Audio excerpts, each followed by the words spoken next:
1904 সালে স্কট তার দলবল নিয়ে ডিসকভারি জাহাজে দক্ষিণ মেরু অঞ্চল থেকে বৈজ্ঞানিক গবেষণা করে ফিরে এলেন।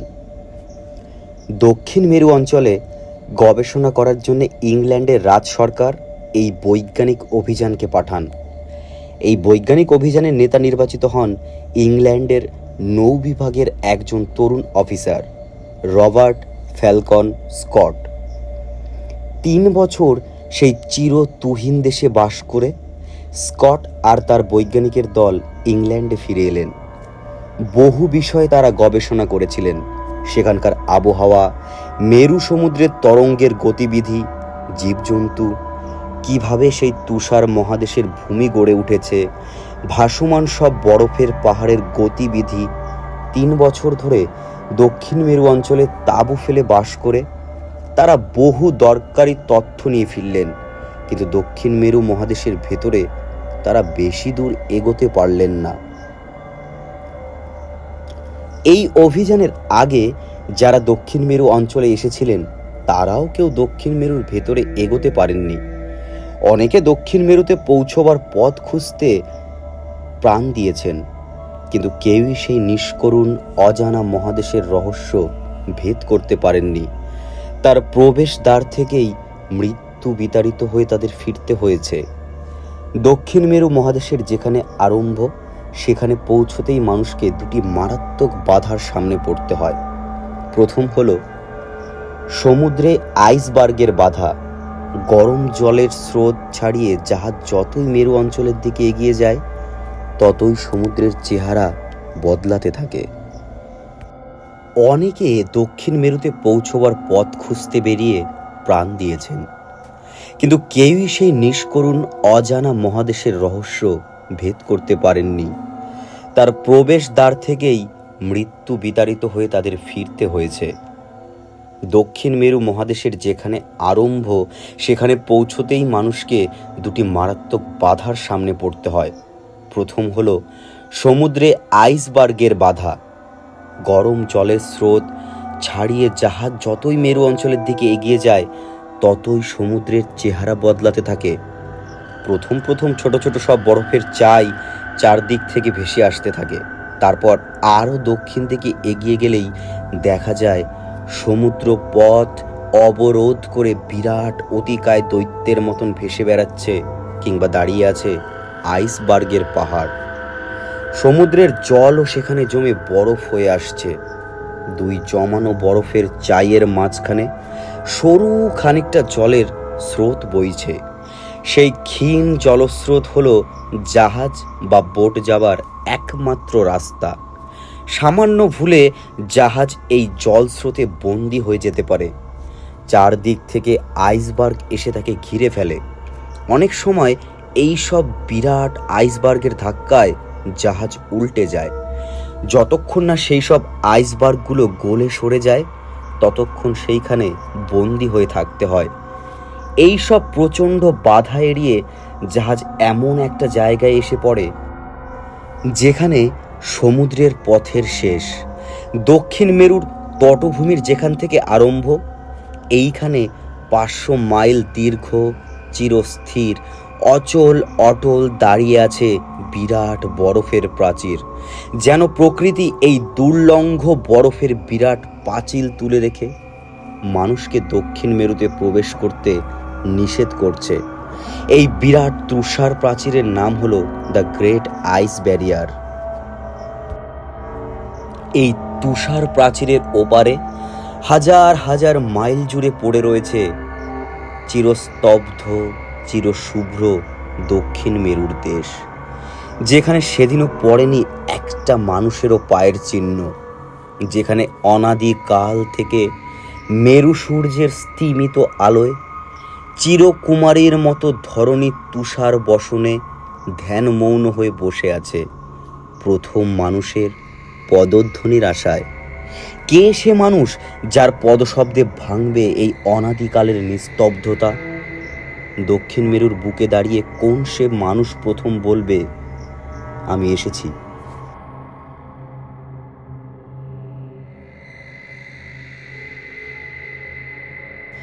ডিসকভারি জাহাজে ইংল্যান্ডের রাজ সরকার যে অভিযান পাঠিয়েছিলেন তার একমাত্র উদ্দেশ্য ছিল মেরু অঞ্চলের আবহাওয়া এবং প্রকৃতি সম্বন্ধে বৈজ্ঞানিক তথ্য সংগ্রহ করা।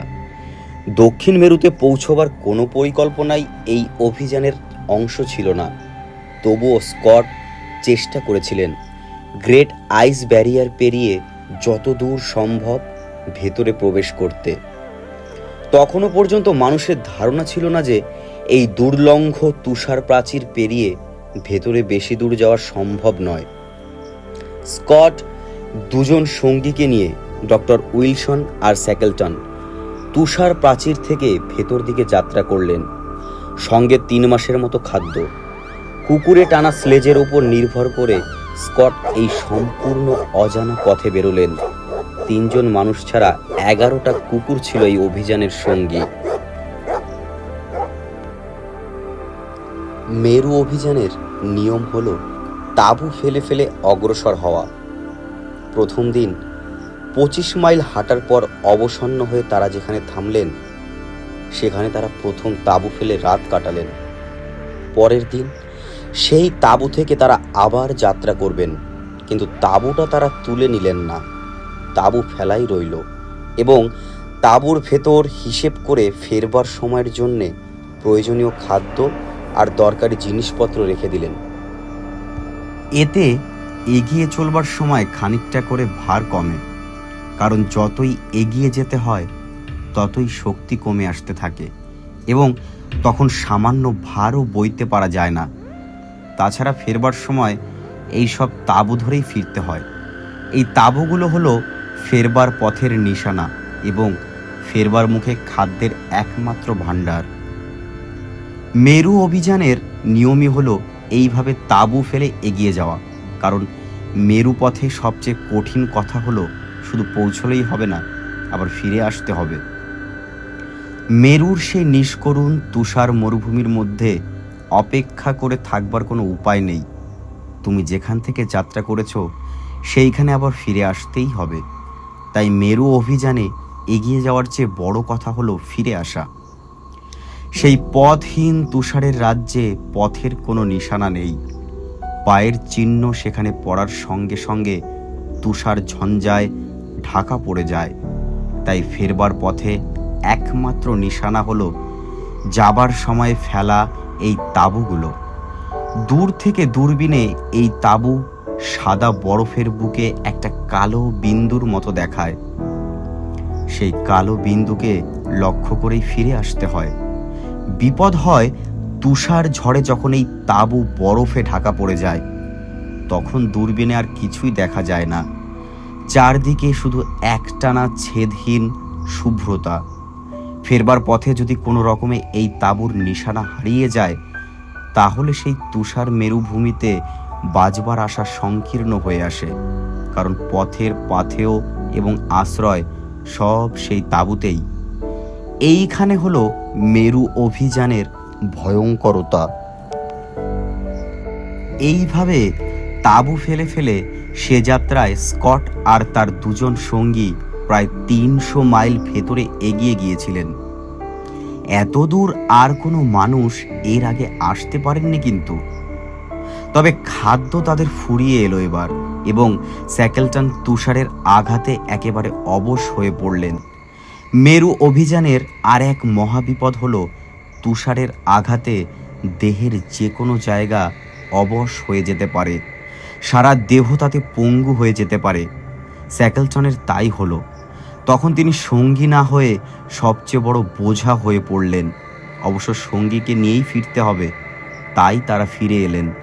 কিন্তু যাবার সময় যেখানে দিনে 15 কি 20 মাইল স্লেজে এগিয়ে গিয়েছেন, ফেরবার সময় পঙ্গু সঙ্গীর বোঝা নিয়ে সেখানে গতি দিনে 8 মাইল কি 10 মাইল হয়ে গেল। সঙ্গে হিসেব করা যে খাবার ছিল তা তাঁবুতে পৌঁছবার আগেই ফুরিয়ে আসতে লাগলো। তার উপর সবচেয়ে বিপদ ঘটালো স্লেজ টানা কুকুরগুলো। মেরু তুষারে স্লেজই হলো একমাত্র যান। কুকুরেরা যদি কোনো কারণে স্লেজ না টানে তাহলে নিজেদেরই স্লেজ টেনে এগোতে হয়। সে এক ভয়ঙ্কর পরিশ্রমের ব্যাপার। যাবার সময় সঙ্গে 11টা কুকুর ছিল, কিন্তু একে একে 9টা কুকুরই সেই মেরু তুহিনে রয়ে গেল। 3টে কুকুর স্লেজ টানতে টানতে নিমেষের তুষারের মধ্যে অদৃশ্য হয়ে গেল। মেরুর পথে বহু জায়গায় আলগা তুলোর মতন তুষার জমে থাকে, তার ভেতর পড়লে আর রক্ষে নেই। চোরা বালিতে পড়ার মতন নিমেষে সেই আলগা তুষারের তলায় অদৃশ্য হয়ে যেতে হয়। 3টি কুকুর সেইভাবে দেখতে দেখতে অদৃশ্য হয়ে গেল। 4টি কুকুর তুষার ঝঞ্ঝার আঘাতে পঙ্গু হয়ে গেল। তখন আর তাদের দিয়ে কোনো কাজ করা চলে না। পথের সঙ্গীকে তখন মানুষ নিজের হাতেই মেরে ফেলে এবং সেই নিহত কুকুরের মাংসই হয় জীবিত কুকুরদের খাদ্য। এইভাবে ফেরবার পথে মাত্র 2টি কুকুর অবশিষ্ট রইল, কিন্তু তাদেরও রক্ষা করা সম্ভব হলো না, কারণ হাতে টানা স্লেজের গতি একেবারে কমে এলো। 3 দিনে যেখানে তাঁবুতে পৌঁছবার কথা সেখানে 10 দিন লেগে গেল। তবুও তাঁবুতে পৌঁছানো সম্ভব হলো না।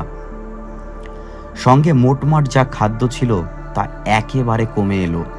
কোনো রকমে প্রাণ রক্ষা করার মতন খাদ্য তখন পড়ে আছে। সেই একান্ত কম খাদ্যে শরীরও ভেঙে পড়তে লাগলো। সঙ্গে যে 2টি কুকুর অবশিষ্ট ছিল তারাও একেবারে অবশ হয়ে এলো। সঙ্গে মরা কুকুরের যে মাংস ছিল তাও ফুরিয়ে গেল। তখন নিজেদের সেই অতি অল্প খাদ্য থেকে কুকুরদের অংশ দিতে হয়, কিন্তু তা দিতে গেলে নিজেদের জীবন বিপন্ন করতে হয়। তখন বাধ্য হয়ে স্কটকে হুকুম দিতে হলো অবশিষ্ট 2টি কুকুরকে মেরে ফেলবার জন্য। এই ঘটনার উল্লেখ করে স্কট তার বইতে লিখেছেন, এর চেয়ে বীভৎস আর সকরুণ ঘটনা আর কিছু হতে পারে না, কিন্তু মানুষের অগ্রগতির ইতিহাসের মোড়ে মোড়ে মানুষের চিরসঙ্গী এইসব মুখ জন্তুদের বলি বিছানো পড়ে রয়েছে। আজও কানে বাজে সেই মেরু নির্জনতার ভেতর নিহত কুকুরদের অন্তিম চিৎকার। আপনা থেকে এই কঠোর সৈনিকের চোখে জল ভরে আসে। পঙ্গু স্যাকেলটনকে নিয়ে স্কট আর উইলসন সে যাত্রা কোনো রকমে তাঁবুতে ফিরে আসতে পেরেছিলেন। এইভাবে 3 বছর মেরু অঞ্চলে বাস করে স্কট তার দলবল নিয়ে ইংল্যান্ডে ফিরে এলেন। দক্ষিণ মেরু সম্বন্ধে ইংল্যান্ডের খবরের কাগজে দিন কত খুব আলোচনা হলো। স্কটের এই প্রথম দক্ষিণ মেরু অভিযান যেসব বৈজ্ঞানিক তথ্য আবিষ্কার করেছিলেন, বৈজ্ঞানিকেরা তার খুব প্রশংসা করলেন। তারপর মানুষ দক্ষিণ মেরুকে আবার ভুলে গেল। স্কট আবার নৌবিভাগে তার কাজে যোগদান করলেন এবং এবার ক্যাপ্টেনের পদে উন্নীত হলেন। নৌবিভাগের অফিসার হিসেবে তার খ্যাতি বেড়েই চলল। সামনে সৈনিক জীবনের সর্বোচ্চ সম্মান, ইংল্যান্ডের নৌবিভাগের সর্বোচ্চ পদ। বাইরে কোথাও দক্ষিণ মেরু সম্বন্ধে আর কোনো কৌতূহলের প্রকাশ নেই। ইংল্যান্ডের নৌবিভাগের ক্যাপ্টেনের জীবন জাহাজে জাহাজে আর সমুদ্র পথে ধরা বাঁধা নিয়মের মধ্য দিয়ে যেমন চলে তেমনি চলতে লাগলো। কিন্তু সকলের অগোচরে রাত্রি নিশীথে হঠাৎ নীল সমুদ্রের বুকে তার ঘুম ভেঙে যেত। বাইরে জানালা দিয়ে সমুদ্রের দিকে চেয়ে হঠাৎ তার মনে হতো সামনে ভেসে আসছে অসংখ্য আইসবার্গের দল। কান পেতে তিনি শুনতেন অতি দূর থেকে পেঙ্গুইন পাখির ডানা ঝাপটার আওয়াজ ভেসে আসছে। দক্ষিণ মেরুর আহ্বান ভেসে আসছে বাতাসে। নিজের অন্তরে মহানীরবতায় স্কট বুঝলেন সমুদ্রের নেশা আছে, শহরের যেমন নেশা আছে, গ্রামের যেমন নেশা আছে, তেমনি নেশা আছে সেই মেরু নির্জনতার। সেই মৃত্যুহীন মেরু নির্জনতা তাকে ডাকছে। সে ডাক তার রক্তের সঙ্গে মিশে গিয়েছে। কি করে প্রত্যাখ্যান করবে তাকে? ঘরে একমাত্র বন্ধন বৃদ্ধ মাতা। হ্যাঁ, বন্ধনই বটে, আবার আশ্রয়ও বটে। দেবীর মতন ভালোবাসেন স্কট তার মাকে। স্কটের মা অনুযোগ করেন তার কাছে, বিয়ে করার কথা বলেন। বয়স বেড়ে যাচ্ছে স্কটের, এবং একলা কি করে স্কটের মা থাকবে ঘরে? স্কট ভেতর থেকে যেন কেঁপে ওঠেন, যদিও বাইরে কারোর কাছে প্রকাশ করেননি। কিন্তু মনে মনে তিনি স্থির করে ফেলেছেন, যা আজ পর্যন্ত কেউ ভাবতে পারেনি, তিনি তাকে জীবন সত্য করে তুলবেন। দক্ষিণ মেরুতে গিয়ে তিনি পৌঁছবেন। তারই প্রথম পদধ্বনিতে ভাঙবে মেরুর অনাদি স্তব্ধতা। ইংল্যান্ডের গৌরব একজন, ইংরেজি প্রথম করবে এই অসাধ্য সাধন। কিন্তু এই মেরু অভিযান মানে তো মৃত্যু অভিযান। সেই অনিশ্চিত মৃত্যু ভরা অজানা পথে কি আছে কে বলতে পারে? কাল যাকে এই মৃত্যু অভিযানে বেরোতে হবে, আজ সে কি করে বিয়ে করে? আর জেনে শুনে কেই বা বিয়ে করবে এমন লোককে? বিয়ের পর যে চলে যাবে সভ্য মানুষের সীমানা ছাড়িয়ে মহা অনিশ্চিতের পথে। ফিরবে কি ফিরবে না, যার নেই কোনো স্থিরতা, এমনকি কোনো সংবাদও যার পাওয়া যাবে না বছরের পর বছর। তাই বিয়ের প্রস্তাবে মায়ের কাছে কোনো উত্তর দিতে সে পারে না। যত দিন যায় ততই মনের মধ্যে সংকল্প দৃঢ় হয়ে ওঠে, দক্ষিণ মেরু আবিষ্কারে তিনি যাবেনই। কিন্তু বাইরে সে কথা কারুর কাছেই প্রকাশ করেন না, নীরবে নিজেকে প্রস্তুত করেন। ডিসকভারি জাহাজে যখন বৈজ্ঞানিক তথ্য সংগ্রহ করার জন্যে দক্ষিণ মেরু অঞ্চলে গিয়েছিলেন, তখন সেই অভিযানের সমস্ত ভার ও দায়িত্ব গভর্নমেন্টই গ্রহণ করেছিল। তারপর গভর্নমেন্ট দক্ষিণ মেরু সম্পর্কে আর কোনো উৎসাহই দেখায়নি। দক্ষিণ মেরুতে পায়ে হেঁটে পৌঁছানো অসম্ভব, এবং এই অসম্ভব পরিকল্পনা নিয়ে মাথা ঘামাবার কোনো ইচ্ছাই গভর্নমেন্টের ছিল না। ইংল্যান্ডের জনসাধারণও দক্ষিণ মেরু সম্বন্ধে তেমনি উদাসীন। দক্ষিণ মেরুর কথা উঠলেই তখন লোকের মনে জেগে উঠত নরওয়েবাসী ন্যানসেনের নাম। দক্ষিণ মেরু অঞ্চলে ন্যানসেনের অভিযানই তখন সকলে বিস্ময়ে পড়ত। ন্যানসেন স্লেজে করে গ্রিনল্যান্ডের তুষার প্রান্তর কৃতিত্বের সঙ্গে পার হয়েছিলেন, এবং তার অভিযান থেকেই লোকে বুঝতে পারে দক্ষিণ মেরুতে পৌঁছানো কি দুঃসাধ্য ব্যাপার। ন্যানসেনও সে চেষ্টায় ব্যর্থ হন। ইংল্যান্ডের জনসাধারণের মনে তখন একটা ধারণা আপনা থেকেই জন্মেছিল, যদি কোনো দিন দক্ষিণ মেরুতে কেউ গিয়ে পৌঁছতে পারে তা সে ন্যানসেনই। কিন্তু ইংরেজ নৌসৈনিক স্কটের মনে জেগে উঠল দুর্বার দুরাকাঙ্ক্ষা, ন্যানসেন যদি পারেন তিনিই বা পারবেন না কেন? তবে স্কট এ কথা বুঝলেন, এই অভিযানের দায়িত্ব বা খরচ ইংল্যান্ডের রাজ সরকার বহন করবে না। এর সমস্ত ভার ও দায়িত্ব তাকেই বহন করতে হবে, এবং নিজের অভিজ্ঞতা আর ন্যানসেনের লেখা থেকে তিনি বুঝেছিলেন মেরু অভিযানের সবচেয়ে কঠিন কাজ হলো অভিযানের আয়োজন করা। একটা বিরাট যুদ্ধের আয়োজনের চেয়ে কোনো অংশে কম নয় সেটা, এবং প্রচুর অর্থেরও প্রয়োজন। চারিদিকে চেয়ে কোথাও কোনো আশার চিহ্ন তিনি দেখলেন না, কিন্তু তিনি হতাশও হলেন না। এই উদাসীনতাকে স্বীকার করে নিয়েই আস্তে আস্তে অগ্রসর হতে হবে। নীরবে তিনি নিজেকে প্রস্তুত করতে লাগলেন।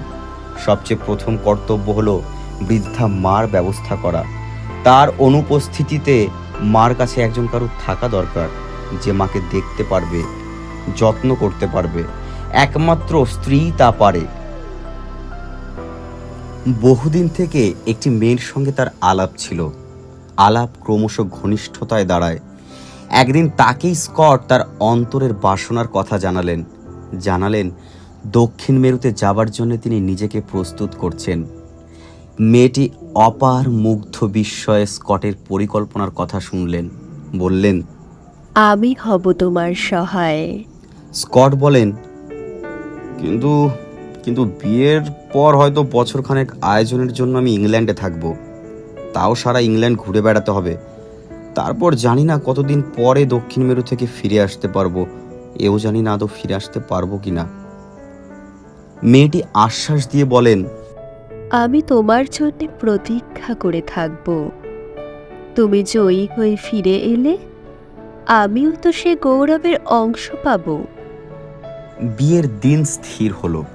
এক পাশে বৃদ্ধা জননী, আর এক পাশে সদ্য বিবাহিতা স্ত্রীকে নিয়ে বিয়ের পর স্কট যখন গির্জার ভেতর থেকে দরজায় এসে দাঁড়ালেন, হঠাৎ নির্মেঘ আকাশে বজ্র ডেকে উঠল। বৃদ্ধা সভয়ে পুত্রের মুখের দিকে চাইলেন। নবপরিণীতার মুখ বিবর্ণ হয়ে এলো। হাসতে হাসতে স্কট তাদের নিয়ে গাড়িতে উঠলেন। পরের বছর অর্থাৎ 1909 সালের 13ই সেপ্টেম্বর স্কট তার পরিকল্পনার কথা কাগজে প্রকাশ করলেন। শুধু বৈজ্ঞানিক তথ্য সংগ্রহ করতে নয়, এবার তিনি যাবেন দক্ষিণ মেরু আবিষ্কারে। দক্ষিণ মেরুতে পৌঁছে সেখানে উড়িয়ে দিয়ে আসবেন ইংল্যান্ডের জাতীয় পতাকা। বড় বড় কাগজের সম্পাদকেরা তার খুব তারিফ করলেন বটে, কিন্তু তার বেশি আর কিছু ঘটল না। ইংল্যান্ডের রাজ সরকারও অর্থ সাহায্য নিয়ে এগিয়ে এলেন না। জনসাধারণের মধ্যেও বিশেষ কোনো উৎসাহ দেখা গেল না। স্কট বুঝলেন এই বিরাট অভিযানের আয়োজনের জন্যে তাকে কি পর্বত পরিমাণ পরিশ্রম করতে হবে। এর জন্যে দরকার প্রত্যেকটি পয়সা তাকেই সংগ্রহ করতে হবে। টাকার জোগাড় হবে, তারপর অভিযানের জন্য জোগাড় করতে হবে জাহাজ থেকে আরম্ভ করে দেশলাইয়ের কাঠি পর্যন্ত হাজার রকমের জিনিস। হাজার রকম যে বললাম, এটা কথার কথা নয়, সত্যি কথা। মেরু অভিযানের সবচেয়ে কঠিন কাজ হলো এই আয়োজন পর্ব। 3-4 বছরের মতন যা কিছু দরকার সবই আগে থাকতে ভেবেচিন্তে সংগ্রহ করে সঙ্গে নিয়ে যেতে হবে। কারণ এই 3-4 বছর মানুষের সভ্যতার সঙ্গে কোনো সম্পর্ক তাদের থাকবে না। মেরু নির্জনতার মধ্যে গিয়ে পড়লে সেখানে লক্ষ টাকা দিলেও একটা দেশলাইয়ের কাঠি পাওয়া যাবে না। তাই সব জিনিস হিসেব করে সঙ্গে নিয়ে যেতে হবে, এবং কত রকমের জিনিস যে লাগতে পারে তার পুরো তালিকা দেখলে অবাক হয়ে যেতে হয়। ইংরেজিতে একটা ছড়া আছে, সামান্য একটা ঘোড়ার নালের অভাবে সেনাপতি যুদ্ধে হেরে গেল। এ কথাটা যে কতটা বড় সত্যি মেরু অভিযানের ইতিহাস পড়লেই তা বোঝা যায়। শহরের মধ্যে যে জিনিস অতি তুচ্ছ, মেরু নির্জনতার মধ্যে তার অভাবে সমস্ত অভিযান ব্যর্থ হয়ে যেতে পারে। তাই অভিযানের যিনি নায়ক, তার সবচেয়ে বড় দায়িত্ব হলো এই আয়োজন পর্ব। এই আয়োজন পর্ব যে কি বিরাট আর কি কঠিন, তার একটু পরিচয় না জানলে মেরু অভিযানের যথার্থ মূল্য বোঝা সম্ভব নয়। প্রথম হলো, যে জাহাজে দক্ষিণ মেরুর তটভূমি পর্যন্ত যাওয়া হবে সে জাহাজের গড়ন, আয়তন, কলকবজা সমস্ত আলাদা করে গড়তে হবে। কারণ মেরু সাগরে বরফের চায়ের ভেতরে খুব ভারী জাহাজ অচল। সেখানে জাহাজ যদি বিকল হয়ে যায়, তক্ষুনি মেরামত করবার সব যন্ত্রপাতি সঙ্গে থাকা দরকার। জাহাজে থাকবে 3 রকমের প্রাণী, মানুষ, কুকুর আর ঘোড়া। জাহাজ থেকে নেমে যখন মেরু তুষারের ওপর দিয়ে চলতে হবে, তখন মানুষ, কুকুর আর ঘোড়া পরস্পরের সাথী হয়েই থাকবে। 3 রকমের প্রাণী, 3 রকমের খাদ্য, এবং তাদের প্রত্যেকের সংখ্যা কম নয়। মেরু অঞ্চলে খাদ্যের ভেতর যদি ভিটামিনের অভাব ঘটে, তাহলে বিদঘুটে চর্মরোগ দেখা দেয় এবং জীবন বিপন্ন হয়ে ওঠে। এই এতগুলি প্রাণীর সব রকম খাদ্য সংগ্রহ করে সঙ্গে নিয়ে যেতে হবে এবং তাদের সংরক্ষণ করতে হবে। কারণ সেই তুষার মরুভূমিতে এক কণা ঘাসও কোথাও পাওয়া যাবে না। যে সে কুকুর বা ঘোড়া নিয়ে গেলেই চলবে না। পৃথিবীর সবচেয়ে উত্তরে তুষার অঞ্চলে যে কুকুর আর ঘোড়া পাওয়া যায়, সেই সব অঞ্চল থেকে বেছে বেছে কুকুর আর ঘোড়া সংগ্রহ করতে হবে। তারপর এই সব প্রাণীর থাকবার জন্য তাঁবুর ব্যবস্থা, তাঁবুতে শোবার উপকরণ, খাদ্য তৈরি করবার সাজ সরঞ্জাম, স্পিরিট থেকে আরম্ভ করে দেশলাইয়ের কাঠিটি পর্যন্ত। এতগুলি প্রাণীকে মেরুর সেই মৃত্যু হিম হাওয়ায় চলতে ফিরতে বাস করতে হবে। যে কোনো সময় তাদের স্বাস্থ্য ভঙ্গ হতে পারে, বরফে পড়ে গিয়ে পা ভেঙে যেতে পারে, তুষার ঝঞ্ঝার আঘাতে হাত পা অবশ হয়ে যেতে পারে, নানা রকমের চর্ম রোগ দেখা দিতে পারে। তার জন্য রীতিমতো ওষুধ আর চিকিৎসার ব্যবস্থা। এই হলো একদিকের কথা। মেরু অভিযানের আর একটা দিক আছে, সেটা হলো বৈজ্ঞানিক তথ্য সংগ্রহের দিক। প্রথম ডিসকভারি অভিযানে 5 জন বৈজ্ঞানিক গিয়েছিলেন। স্কটের দ্বিতীয় অভিযানে 12 জন বৈজ্ঞানিক গিয়েছিলেন, এবং এই 12 জন বৈজ্ঞানিকের প্রত্যেকের গবেষণার বিষয় আলাদা আলাদা, এবং প্রত্যেকের গবেষণার যন্ত্রপাতি, প্রয়োজনীয় রাসায়নিক উপকরণ এবং অন্য সব উপাদান আলাদা আলাদা। সমস্তই সংগ্রহ করে সঙ্গে নিয়ে যেতে হবে। এই বৈজ্ঞানিক দলের মধ্যে ছিলেন হারবার্ট পন্টিং, জগতের একজন বিখ্যাত ক্যামেরাম্যান। মেরুর যা কিছু ছবি তারই জন্য জগতের লোক প্রথমে দেখতে পায়। তার ক্যামেরা আর আনুষঙ্গিক সমস্ত জিনিসপত্র তাকে সঙ্গে করেই নিয়ে যেতে হয়। অর্থাৎ মেরু অভিযানে বেরুতে হলে এতগুলি মানুষের এত বিভিন্ন রকমের দরকারি সমস্ত জিনিসপত্র 3-4 বছরের মতন হিসেব করে সঙ্গে নিয়ে যেতে হবে। এবং এই বিরাট আয়োজনের দায়িত্ব হলো অভিযানের দলপতির। সুতরাং বুঝতেই পারছো, মেরু অভিযানের দলপতি হতে গেলে ফাঁকা সংসারী লোকের টনটনে হিসেবি বুদ্ধি থেকে আরম্ভ করে মহাবীরের অমিত বীর্য পর্যন্ত কত রকমের বিশেষ গুণের অধিকারী হতে হয়। এই বিরাট উপকরণ সংগ্রহের জন্যে প্রথমে যে জিনিস দরকার তা হলো টাকা। সামান্য টাকা নয়, প্রচুর টাকা, অন্তত কমপক্ষে 30,000 পাউন্ড। স্কট যখন তার পরিকল্পনা প্রথম কাগজে বার করলেন, তখন তিনি রিক্ত, অর্থাৎ নৌ বিভাগে তার মাসিক মাইনে ছাড়া আর এক কর্পদকও নেই, এবং মাইনে যা পান তাতে কোনো রকমে তার সংসার খরচ চলে যায়। সম্পদের মধ্যে মনে অটল বিশ্বাস। গভর্নমেন্টের কাছে অর্থ সাহায্যের কোনো ইঙ্গিতই তিনি পেলেন না। বুঝলেন, এ টাকা তিল তিল করে তাকে জাতির কাছ থেকে দাঁড়ে দাঁড়ে ঘুরে তুলতে হবে। তার জন্য সারা ইংল্যান্ড ঘুরে বেড়াতে হবে তাকে। নৌ বিভাগের কাজ করে তার সম্ভব নয়। তাই তিনি 6 মাসের ছুটি চাইলেন। ছুটি পেলেন বটে, কিন্তু অর্ধেক মাইনেতে, অর্থাৎ সংসারের যেটুকু স্বাচ্ছন্দ্য ছিল তাও বিসর্জন দিতে হবে। স্কট তাতেই রাজি হয়ে 6 মাসের ছুটি নিলেন। এই 6 মাস বিরামবিহীন তিনি ইংল্যান্ডের শহরে শহরে বক্তৃতা দিয়ে ঘুরে বেড়াতে লাগলেন। বক্তৃতার শেষে প্রত্যেক জায়গায় অর্থ সাহায্যের জন্যে টুপি পাতেন। 1 পাউন্ড 2 পাউন্ড করে ক্রমশ জনতার কাছ থেকে সহানুভূতির প্রত্যক্ষ প্রমাণ আসতে থাকে। তার বক্তৃতার ফলে দেশের মধ্যে একটা উৎসাহ ক্রমশ জেগে উঠল।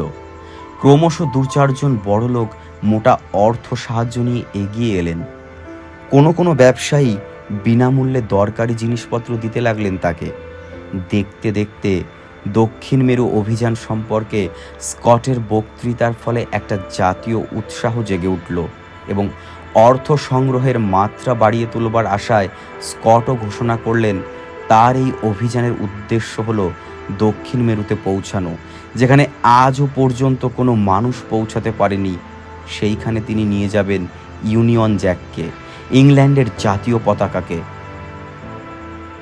স্কটের এই বক্তৃতা ইংরেজ জাতের অন্তর স্পর্শ করল।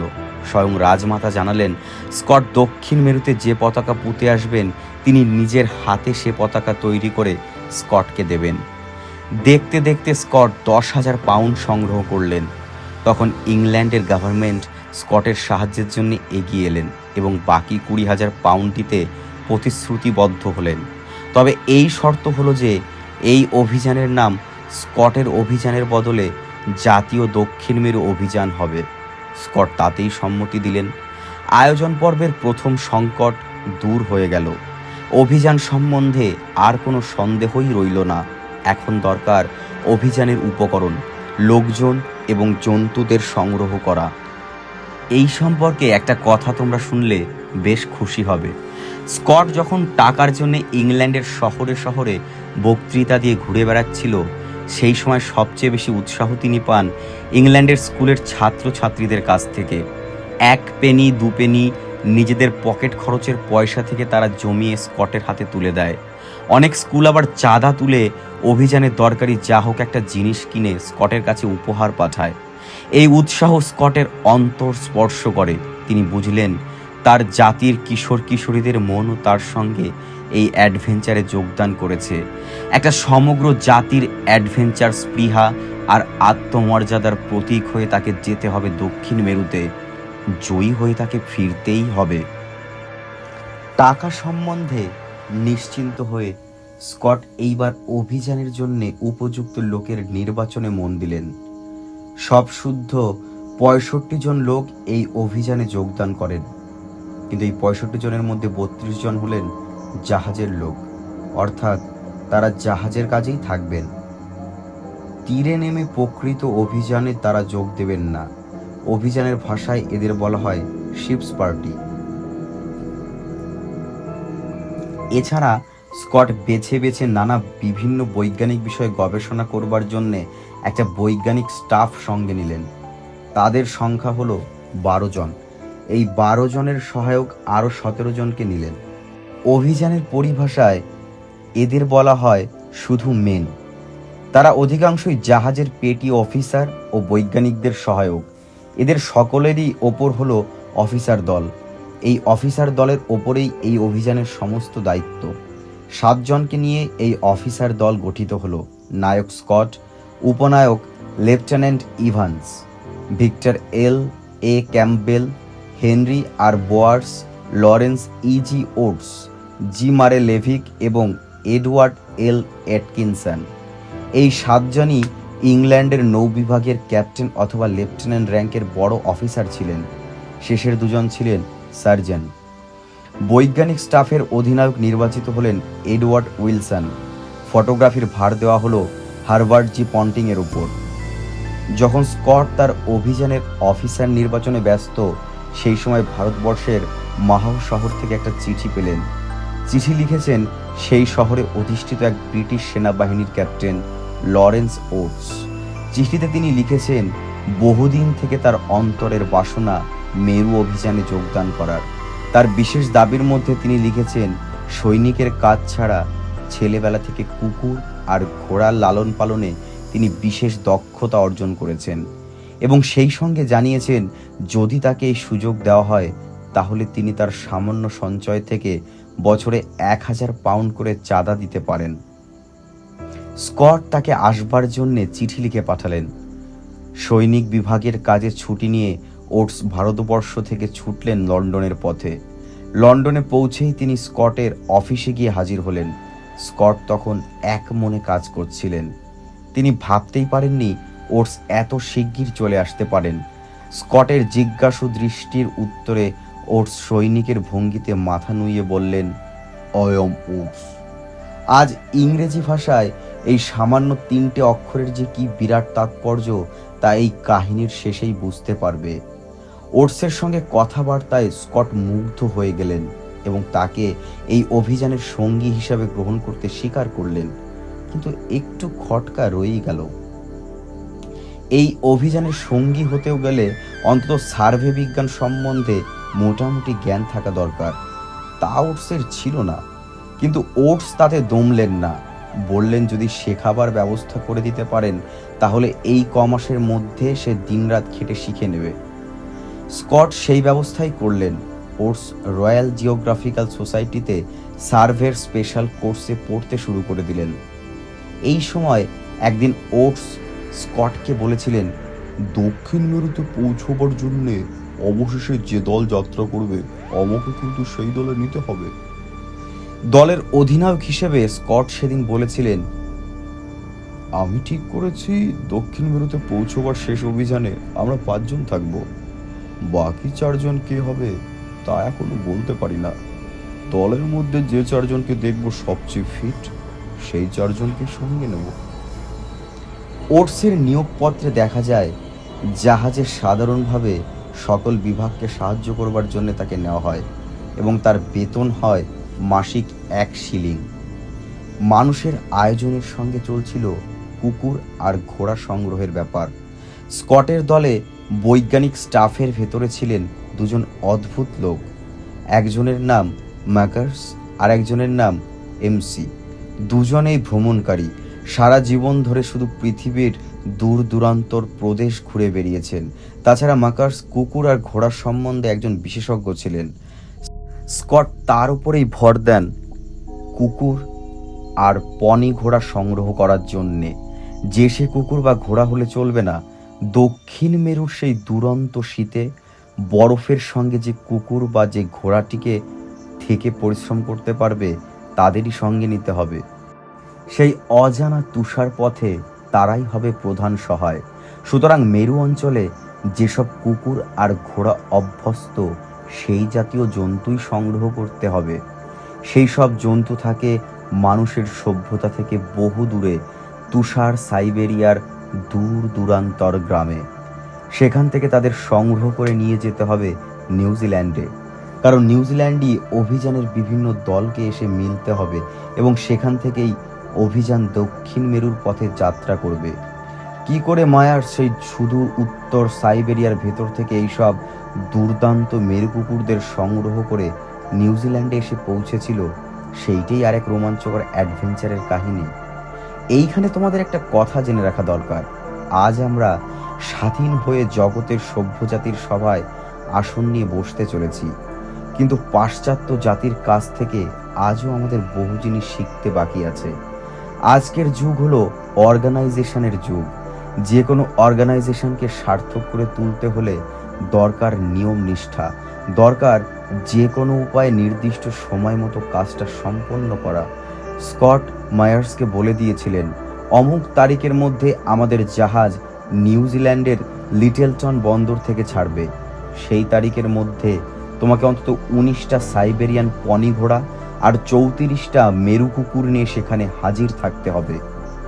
সেই কাজের ভার নিয়ে মায়ার্স আর ব্রুস লন্ডন থেকে সাইবেরিয়া যাত্রা করেন এবং নানা রকমের বাধা বিপত্তির ভেতর দিয়ে তারা ঠিক সময় মতো লিটলটন বন্দরে তাদের জন্তুদের নিয়ে হাজির থাকেন। তার জন্য তাদের যে কি অসাধ্য সাধন করতে হয়েছে সেটা ভাবলে অবাক হয়ে যেতে হয়। প্রথমে তারা ভ্লাদিভস্টকে গেলেন, সেখান থেকে ট্রেনে করে এলেন খারবাভস্কে, কারণ সেখানে পূর্ব সাইবেরিয়া অঞ্চলের গভর্নর জেনারেল উইন্টারবার্জার থাকেন। উইন্টারবার্জারের সাহায্য ছাড়া সাইবেরিয়ার আরও ভেতরে যাবার কোনো উপায় নেই। আমুর নদী তখন বরফে জমে গিয়েছে। স্লেজে করে সেই আমুর নদী ধরে 600 মাইল ভেতরে যেতে হবে। সেখানে বরফের দেশে বুনো লোকেরা বাস করে। তারা তাদের শিকারের জন্যে এই সব কুকুর পোষে। এই সাইবেরিয়ান কুকুরেরা নেকড়েরই জাত ভাই এবং সামনাসামনি যুদ্ধে অনায়াসে নেকড়েদের বধ করে। সেই বুনো লোকদের সঙ্গে কয়েক সপ্তাহ বাস করে মায়ার্স নির্বাচিত কুকুরদের নিজের মতো করে ট্রেন করে তাদের নিয়ে আবার ফিরলেন সভ্যতার দেশে।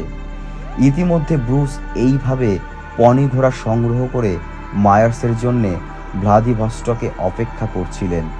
সেখান থেকেই জন্তুদের নিউজিল্যান্ডের লিটলটন বন্দরে নিয়ে আসতে অন্তত 4 বার জাহাজ বদল করতে হয়েছে। এই দুঃসাধ্য কাজে মায়ার্স আর ব্রুসকে দুজন লোক খুব সাহায্য করেন। যদিও তারা সহিস জাতীয় লোক, কিন্তু অভিযানের ইতিহাসে তাদেরও নাম অমর হয়ে আছে। একজন হলেন রাশিয়ান, নাম আন্টন, তিনি ঘোড়াদের দেখাশোনা করতেন। আর একজন হলেন নরওয়ে দেশের লোক ডিমিট্রি, তিনি কুকুরদের দেখাশোনা করতেন। অভিযানের আরেকটি উপকরণের পরিচয় দেওয়া এখনো বাকি আছে। সেটি হলো যে জাহাজে করে এই অভিযান যাত্রা করে। স্কট বহু দেখে শুনে একটা পুরনো তিমি শিকারের জাহাজ কিনলেন। জাহাজটার নাম হলো টেরানোভা, যার অর্থ নতুন পৃথিবী।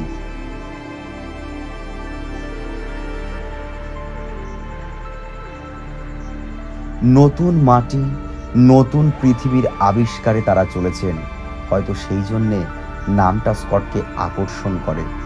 12,500 পাউন্ড দিয়ে এই জাহাজটা তাকে কিনতে হয়, কিন্তু জাহাজের মালিকেরা সেই সঙ্গে জানিয়ে দেন যদি অভিযানের শেষে স্কট জাহাজটিকে ভালো অবস্থায় ফিরিয়ে দিতে পারেন তাহলে উপযুক্ত দাম দিয়েই তারা আবার সেটাকে কিনে নেবেন।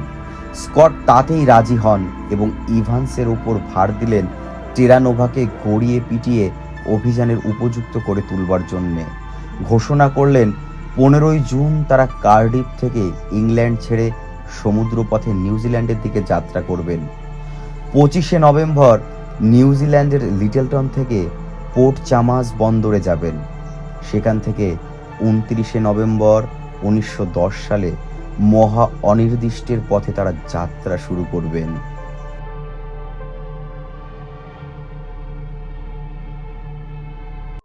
এতক্ষণ শুনছিলেন শ্রী নৃপেন্দ্র কৃষ্ণ চট্টোপাধ্যায়ের লেখা উপন্যাস নতুন পৃথিবীর নতুন মানুষ। দক্ষিণ মেরু অভিযান সম্পর্কে তারই লেখা। নৃপেন্দ্র কৃষ্ণ চট্টোপাধ্যায় ছিলেন একাধারে ভারতীয় বাঙালি চিত্রনাট্যকার, কাহিনীকার, গীতিকার, চিত্র পরিচালক ও অভিনেতা, এবং অন্যদিকে অনুবাদক, গল্পকার, প্রাবন্ধিক, ঔপন্যাসিক শিশু সাহিত্যিক এবং বেতারের অনুষ্ঠান সঞ্চালক।